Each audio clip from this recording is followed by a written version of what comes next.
Hi, how are you today? I'm so glad to be with you again this week. We're gonna study again a study of lucidity on the Shizen culture. As you know, the Shizen developed many tools to understand the material and spiritual world around them. In this series, we have two different series. We have the day-by-day practical approach, and we have a more theoretical, if this makes any sense, and it's not, because it's anachronically not precise, but we could say more theoretical approach of the understanding of the world, and which were called Nenboga, or studies of lucidity. Today we're going to talk about Biogagoe. Biogagoe means decaying spiritual body. That is the illnesses that could affect to you on a spiritual level. They had many classifications on that, but we're gonna talk today about one specific one about that was orchestrated around the 5 elements that are quite common on Asian cultures. Actually, the Shizen had 6. They used to have and to work with 6 elements, which were the common on the rest of the Asian people, but adding one more that we will see later. The point with this tool is that they had their own diagnosis tools. They could identify illnesses on your spirit, on your behavior, on your character, and they could cure them.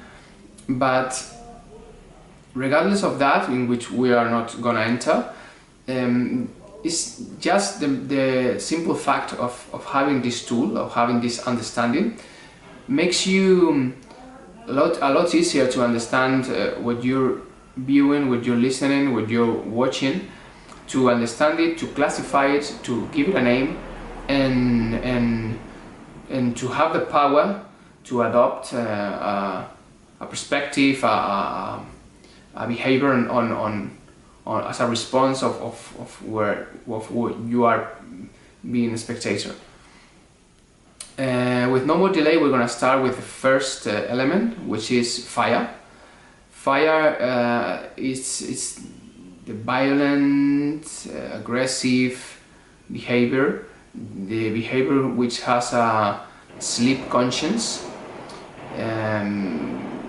It's the lack of ponderation on your actions, and especially the lack of mercy. When a person is affected by a fire malady, she or he behaves with no mercy. She or he doesn't want to forgive, doesn't want to forget. They are just a victim of an intense rage, which is their real obstacle for their lives, because this rage takes control and doesn't allow them to forgive, to forget, to recover from the situation. It's very, it's like fire. It's this inner fire you can't control. In addition to fire, they had water. Water was the second element, and the illnesses classified, the spiritual illnesses classified as water, were related to the fact that, by analogy, water is the element that gives life, that satisfies your thirst, but at the same time it's the element that can rot everything, can make blockages in your life. They had the image of the lake, which was a sad image for them, because it was a blockage of water. It was still water with no life. So they had an analogy with that, which was which was related with the fact that the water can sweep you alone, and it's abundance. But on the reverse of abundance, there is vice, and there is mundane necessities. There is the that your soul is falling in the hands of mundane necessities, and you have control no more. This is actually the dark side of abundance and thus of water. The third one would be wine. As you can see, we are working everything on analogy.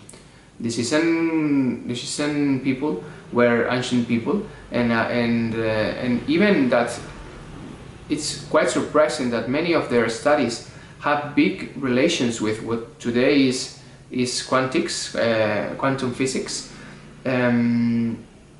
Even in that case, their main thought and their main perspective of life was by analogy. So you can see that we are establishing analogy with the characteristics of these elements and the spiritual problems we are facing. Wind is instability. It's change. It is change, but it's also instability. It's mental and sentimental instability. It's madness. It is violence. It is brutality. It takes yourself. It takes you out of yourself. It pushes and pulls you and takes you and brings you at its will. Many people, especially the pupils, when we are talking to them and we talk about wind, they ask about the difference on violence, because we've just said that wind is violence, is brutality, but fire is also violence. So they normally ask what is the difference between madness and rage. It's just like psychos. Wind is the thing that makes you do something and not even remember it, and not even know what you're doing, not even be conscious of what you're doing or have any feeling about it. With rage, you are perfectly conscient. You have perfect conscience and you know what you're doing. You want to do it. You want to put your will on it. You want to impose your will on the situation with an intense ferocity. So they are very, very, very different things. And you have to remember how fire and wind behave, and you will understand it perfectly. The fourth one would be earth. Earth is stability, it is results, it is the end of things, but it is as well the sinking sands. It is as well the lack of decision, the lack of action, the confusion on the situations that if you don't take action, you just sinking more and more, bit by bit, slowly, but you are sinking.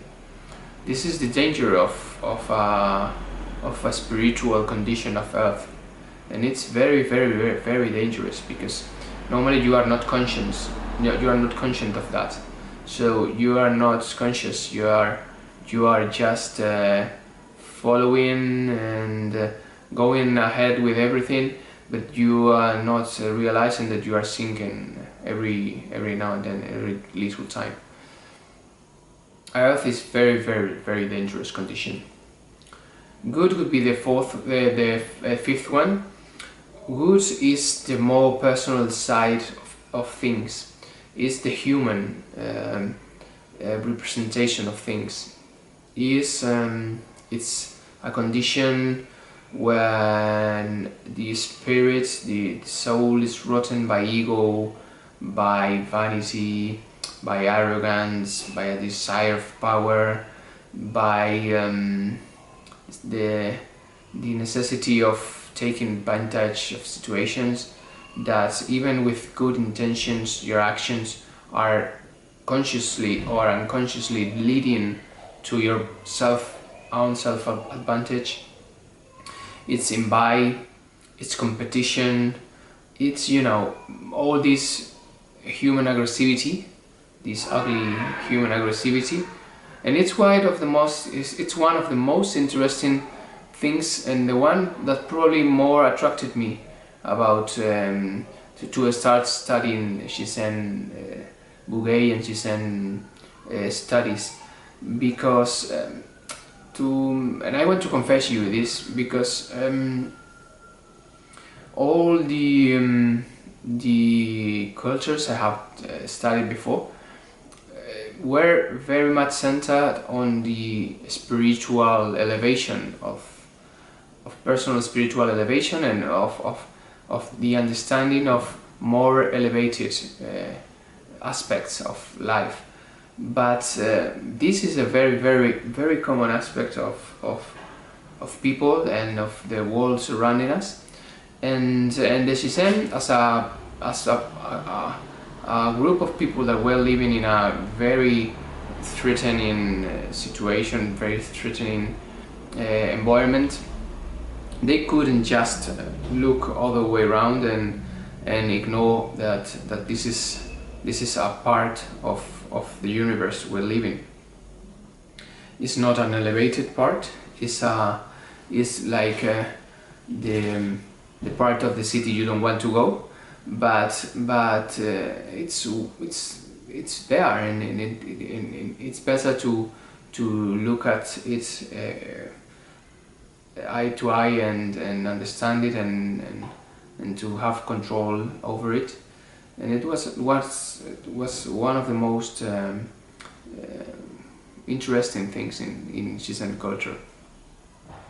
Finally, I would like to talk to you about metal. Metal is the last of the six elements. Metal is the shine. Is the people suffering from this condition normally have the reward of the pleasure. They have success. They enjoy a comfortable life, even rich life. But they live in an illusion. They live in a inner hollowness. They really don't know what's the essential point of their existence, and they are in a kind of superficial existence, and they are swept along by the shine of things. And you know, you've seen this ostentation, this flashiness that some rappers have. You know, it's something similar to that. It's like the ostentation, the flashiness that some narcos have, and they've been successful, and they do ostentation of that. So but many times many times in people suffering from this condition, they said that there is a inner void that makes them suffer. So it's quite interesting point as well. You know, probably today's world is a common suffering of metal and good condition. So as always, I invite you to put this into practice, to see people surrounding you on television, on the internet, on your people that you normally relate to, and start watching, classifying, and viewing things from these 5 elements, and understanding that they can be classified, and it will give you a very interesting power over situations, over yourself, and to maybe to help them, maybe not to let them harm you, and have a fuller life and more mature perspective of things and the universe. So thank you so much for watching again, and hope to have you with me next week. Thank you. Bye bye.